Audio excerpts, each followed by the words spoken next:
Hello, everyone, and welcome to the Property Podcast. I'm Rob B with Rob D. And on the Property Podcast, we're different. Most people like to keep their secrets, don't talk about their strategies, keep all the details to themselves. Well, we're not going to do any of that nonsense. In this episode, we're going to give you all the details of our investment strategy so you can decide to take some of it or all of it and do it yourself. We want you all to win. So in this episode, we're going to help you do that.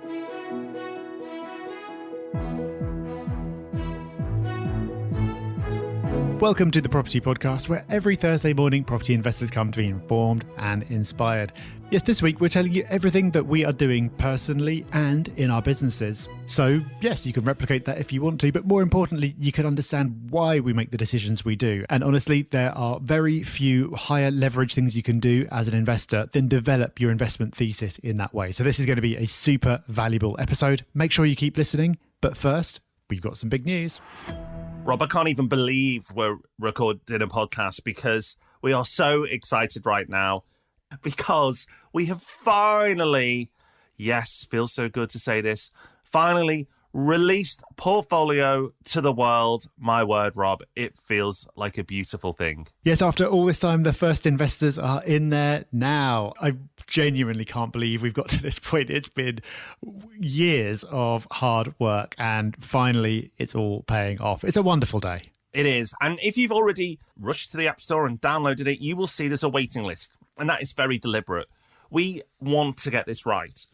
We want to make sure that Portfolio is the best it can be. So what we're doing is letting people in bit by bit to begin with. And that will allow us to create the best experience because we'll be taking feedback in as we go and improving it. We want to get this right. And the way we're doing this, and we've worked with the regulators and taken their guidance on how they want us to approach it, but we're starting with people who've indicated that they want to put £10,000 or more in. And then once we've gone through that list, we'll start bringing the number down and down and down until we're able to let as many people as possible in. So it's not easy, as you can imagine, getting to this point. It's now, while incredibly exciting that we have investors in the app now who've made investments. That feels really good to say. It's going to be bit by bit. And the reason I'm emphasizing this point is because we know from the incredible, overwhelming excitement around Portfolio and support you've given us, and thank you again for that, that we're going to frustrate some people, that we can't let you in all at once. But we will get you in as soon as we can. So it's been by far the biggest project we've ever worked on, and some great episodes on AOB coming up on that. But just so pleased to get it out there in the wild, and so grateful for all the support we've received. Yes, we really appreciate everyone's patience while we've taken the time it's taken to get this right. And the response has been amazing. And like you said, Rob, having taken this long to get it to this point and to create something that we believe is going to be truly special for the long term, we don't want to jeopardize that by rushing it now. We'd love it if we could just let everyone in on day one. We'd love it if we didn't need to have a minimum in place to start with. But, we've got to do this right. So while we do have a chunky old waiting list and it will take some time to work through that, that's okay. So we've just given you the exciting news about Portfolio. And we've said since we first mentioned it that even if Portfolio is not the right investment for you, you should still be excited by the fact that we're doing it, because it means that we've got even more content that we can bring you on the podcast. Because with Portfolio, it's our job to go out and find and recommend investments to the fund. And that means that if it grows, as we hope it will, then we will be involved in acquiring tens of millions of pounds worth of property. Now, of course, we already acquire significant amounts of property. We do that for our business Property Hub Invest, and we do it as individuals. Just a few weeks ago, I talked about my most recent purchase. And for all of these, the approach that we're taking is exactly the same. Portfolio obviously is geared towards pretty hands-off investors. Same for Property Hub Invest, and same for us with our own portfolios. We're investing with very similar goals and objectives in mind. So what we're going to do in this episode is talk about where our heads are at personally in terms of the property market today and our personal goals and objectives. So we'll talk about the type of properties we're targeting. We'll talk about the areas that we've got our eyes on. But Rob, as always, as we've been saying since the very beginning of these podcasts all those years ago, you've got to start with the basics. You have, or sometimes we refer to them as the fundamentals. You've got to get the fundamentals right in property. And we're not going to do a whole episode on this because we've talked about fundamentals so often. But if you're new to the podcast, then a quick reminder. When you invest in property, wherever you invest, whatever your strategy is, you should be looking for the fundamentals. And they are often things like transport links, employment opportunities, what's the schooling like, what investment is due in that area, what investment has been recently as well. It's just looking at an area and going, okay, as an investment proposition, does this area give my property the best chance of success?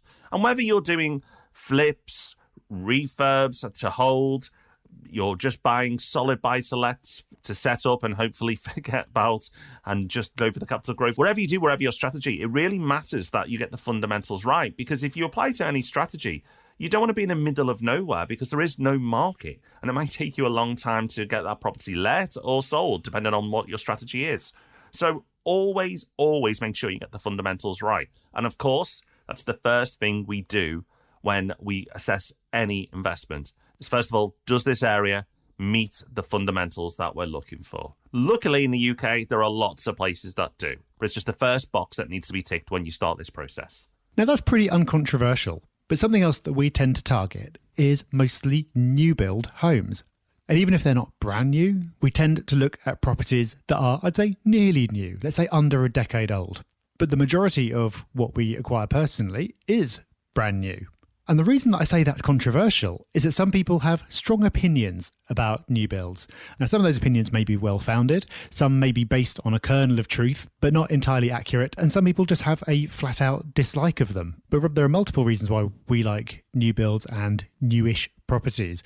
The very simple one to start with is maintenance, which as a hands-off investor, you want to be getting involved in as little as possible. That's right. The maintenance should be minimal because it's a brand new property, right? It's like buying a brand new car. It should be minimal. Now, of course, things can still go wrong, but it reduces your risk. And one of the ways your risk is reduced is that you will get a guarantee, and it's a 10-year guarantee.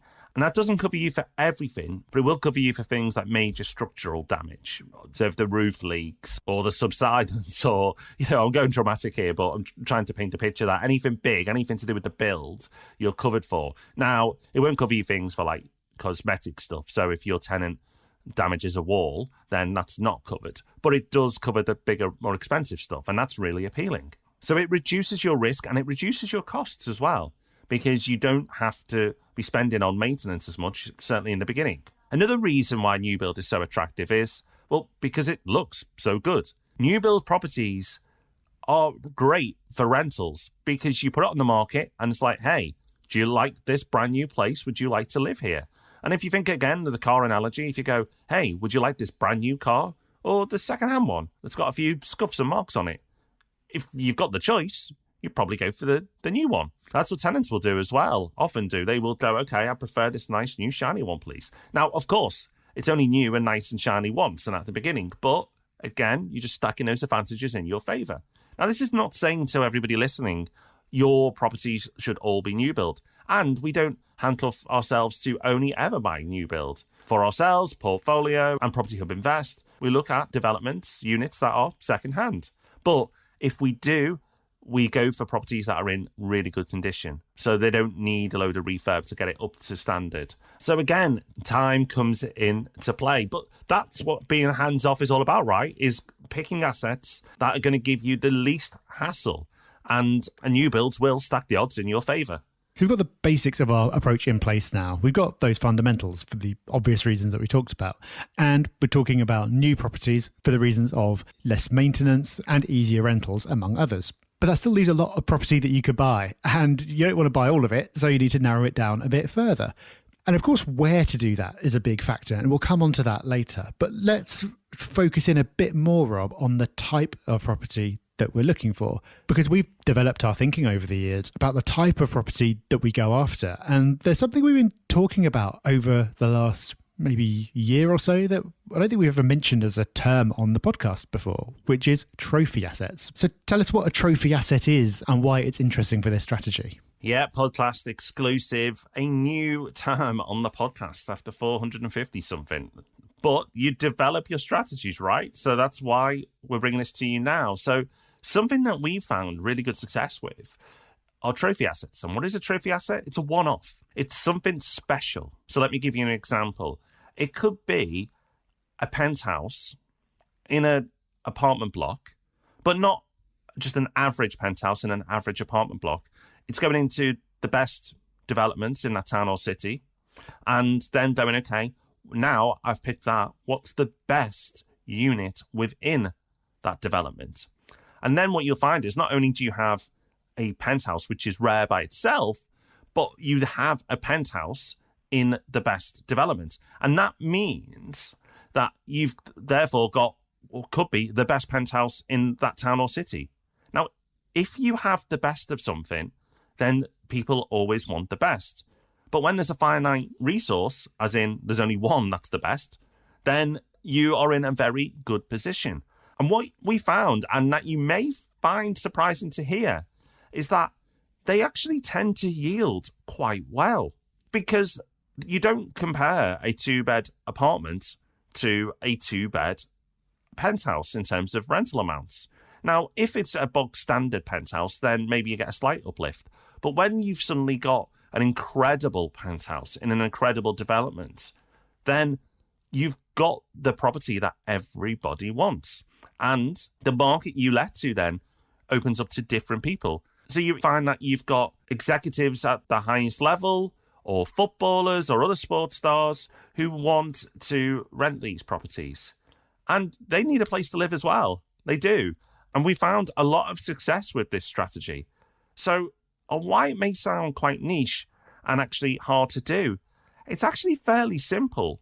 You just need to find the best of the best. So do your research, find the best development, and then find the best unit within that development. And if it's available, go for it. If your research stacks up, of course. And your research must be around the rental amounts to make sure what it yields at. And it's important that when you do your research, you deal with letting agents who are used to operating at this high level. So you can get a good yield on a unique property, and it may feel very good to own that type of property. But Rob, the other upside is that because it is a one-off, your capital growth prospects remain strong as well. Because in any market, whether it be a recession, a boom, or anything in between, people will still always want the best. Now, if the best is one of thousands, then you may struggle. But if yours is one of the best in the city or the top 5, then you're in a unique place. That's exactly right. You can see from past cycles that it's the best properties in the best locations. They get the most growth and get it first. And after there's been a property crash, they tend to come back first as well. And that makes sense, because if you've got something unique, then if somebody wants a property like that, they have to buy yours. So that means that the price is obviously going to be higher than if they have a choice of 10 identical properties that they could buy, and they can play the sellers off against each other. Of course, properties like this are going to be more expensive, and that does make it a bit more of a niche strategy, because as an individual, you need a lot of money to make it work. And it also introduces a bit more risk, because if you're putting more money into one property, then it means you're not going to be able to afford as many other properties, which means you're not as diversified. It also means that you're charging a higher rent, which means that you've got a smaller pool of potential tenants who are willing and able to pay that rent, which means that if, for whatever reason, the property is empty, then it is going to have a fairly significant effect if that one property makes up a large proportion of your portfolio. But the flip side of that is that, well, that's why it works, because it is expensive and many people can't access them. That means there's less buyer competition, which is why, as Rob said, the yields are actually better than you'd think. But even if you can't or don't want to stretch to a true trophy asset, there's still a general principle that we follow of looking at high quality properties. And I can say from experience, I personally own properties all along the scale. I own some that are really quite special. I own some that are kind of in the middle. They're fine. They're not exciting, but there's nothing wrong with them. And I own some that I'll charitably call cheap and cheerful. But it turns out not to be that cheerful. I can tell you the ones that yield best on paper, and that's the cheap ones. But I could also tell you the ones that give me by far the least hassle, and as the market takes off, are doing best in terms of growth. And that's the ones right at the other end of the scale. So for this particular style of investment that we favour, high quality always wins. Yeah, it really does. And Rob, to make you feel better, I've got exactly the same mix and exactly the same experience. So yeah, the cheap and cheerful ones, I agree, aren't always so cheerful. So high quality. That moves us on to talk about houses now, because you don't get houses that often in city centres, but you can get them close to major cities. And that's something we really like. It's that fundamentals point again. Now, you're looking for fast train links. You're looking for good transport routes. So is it drivable? Can you get in a reasonable commutable time? You tick that box. But then one of the things that new builds get criticised a lot about is that they can just look a bit samey, boxy, nothing special. But you can get new builds that look special. And that's what we do. So it's looking for something with a bit of design flair. It's looking for something a bit more high-end because for similar reasons to the trophy asset strategy, you are then competing in a different market.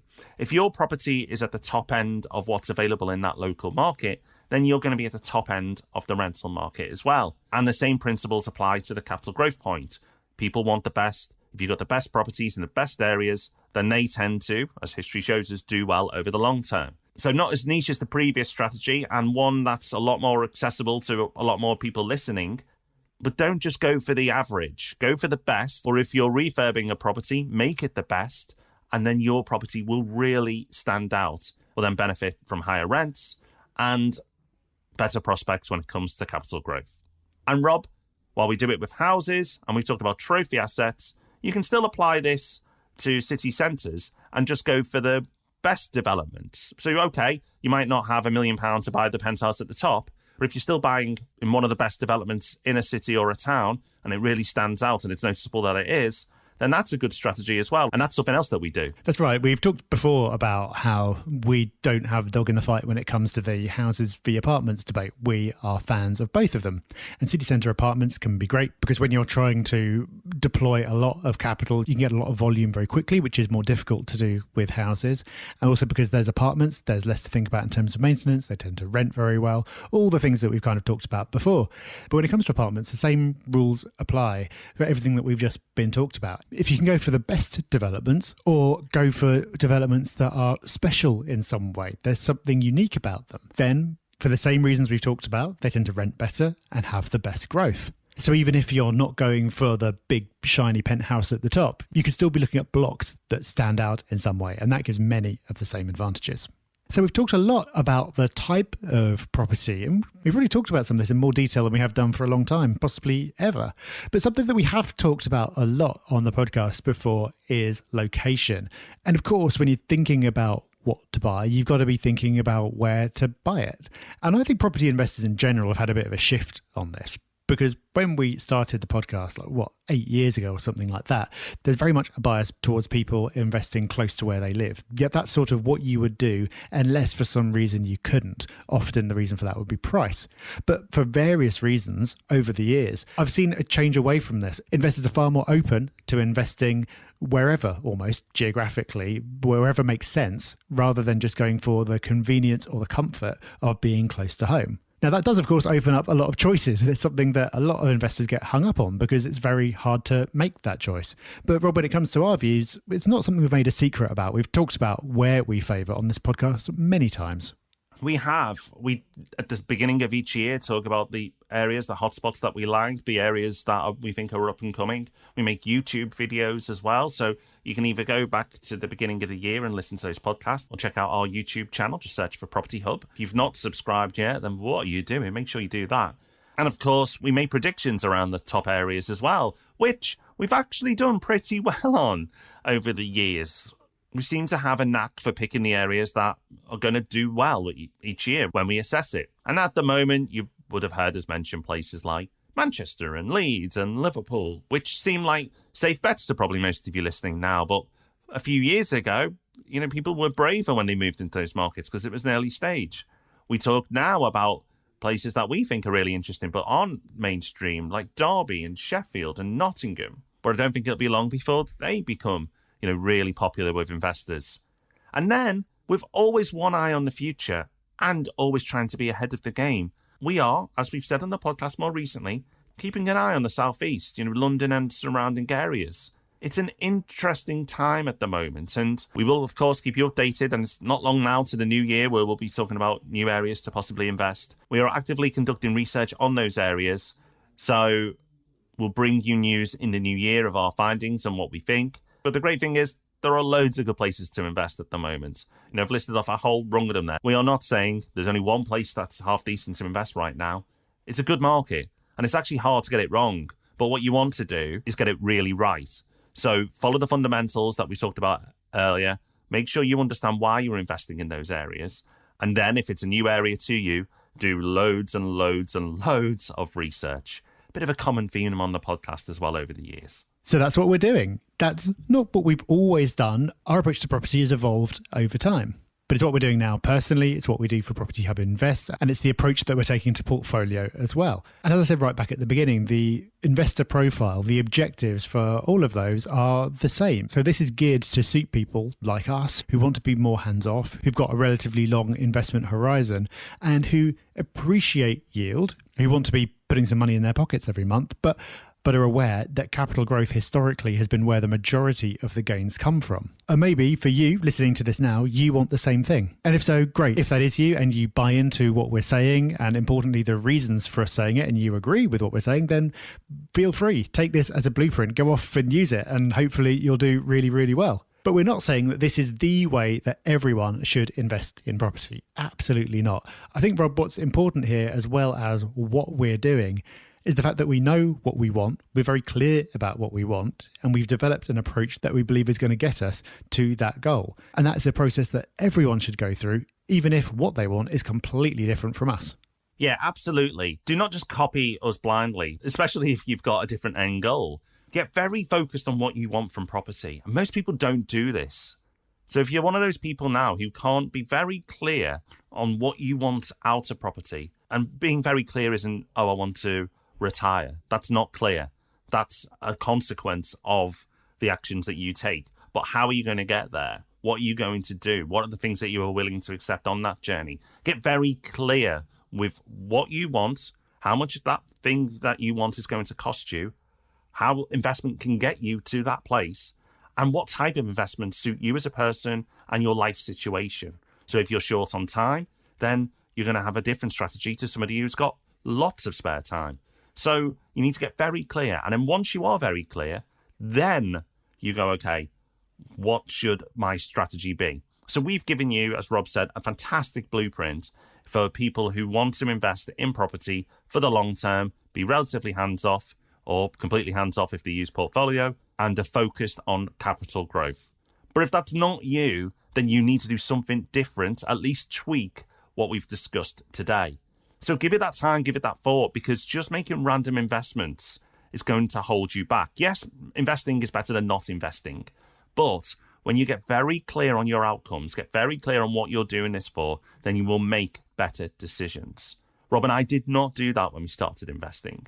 We adapted our strategies over time, and now we make very deliberate investments. But we can pass on our experience and let you know about how we do things differently if we started again. And this is one of those things. So please don't do what we've done. Learn from our mistakes, shortcut the process, and get very focused now on what type of properties you should be investing in that will help you hit your end goals.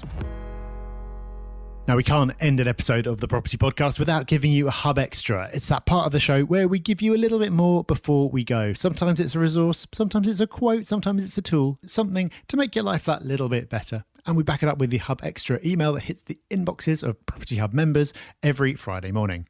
And the resource we've chosen for Hub Extra this week is, well, it's portfolio, of course. We're not going to choose anything else in the week that we finally release this project that we are so excited about. Now, if you haven't been following along, Portfolio is our new app that allows you to become a property investor in a matter of minutes. If you're on the waiting list already, great, there's nothing left for you to do. If you're not, then you can go to portfolio.co.uk and get yourself on there. Once again, thank you so much for all your support, and a huge thank you to the team that made this a possibility. So much work has gone into creating Portfolio. So far, the biggest project we've ever done by a country mile. But my word, for this moment, it is worth it. Thank you, everyone. And thank you for your continued support of the podcast. And we will reward that with more episodes. Of course we will. We'll be back on Tuesday with Ask Rob and Rob. And then, yes, the main event next Thursday, the Property Podcast, will be here, of course. So until then, take care. Have fun. Bye-bye. Bye-bye.